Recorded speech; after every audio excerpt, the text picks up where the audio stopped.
Well, it doesn't stink to have just heard from Texas Governor Greg Abbott, who is said after we finished the interview yesterday, I tweeted out his official statement that he gave to us, which was, I support the players, hashtag we want to play, and look forward to the Big 12 and SEC playing this fall. Texas is ready for college football. Now, look, this show has become the greatest battler in all of media for college football to happen. And we got on Monday, the governor of Florida, Ron DeSantis, came on and gave us a full-throated endorsement of the fact that college football needed to exist for both the ACC schools of Florida State, Miami, and the SEC school of Florida.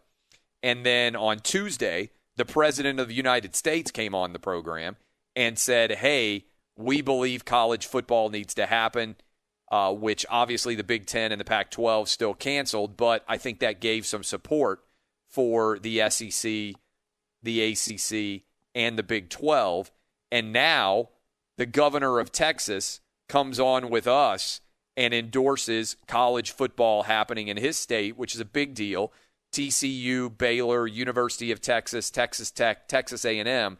That's 5 major conference programs that he is in favor of continuing to play in the state. And yesterday, we had the Big 12 step up to the plate and actually release their schedule, which is now pegged basically for a start and finish date with the SEC.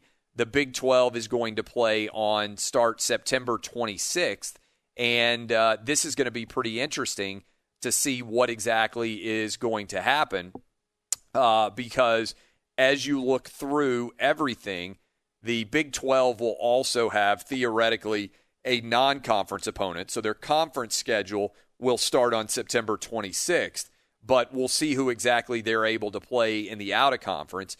Each team has 2 bye weeks. The conference title game can be played either on December 12th or December 19th, which provides a decent amount of wiggle room in there in the event they need to have new bye weeks. 3 weeks built in there where they could adjust as needed the schedule. If you're curious about what exactly things look like in terms of the really big games, the ones that you're most excited to watch, well, we've got Oklahoma against Texas, which is taking place on October 10th. And obviously that is the game that I would say most people get most fired up about. But some of the games that usually happen on the final week of the season or thereabouts aren't necessarily going to be happening there. For instance, Oklahoma is going to play against Oklahoma State on November 21st, but they will have 2 more weeks of games after that, which is a little bit different, I think. Dub, you can correct me on this if I'm wrong. I'm not an expert on every rivalry game, but I tend to think that Bedlam is almost always the end of the season, right? Oklahoma State is usually, if I'm not mistaken, the final game of the college football season. Or am I getting crossed up with all the other rivalries?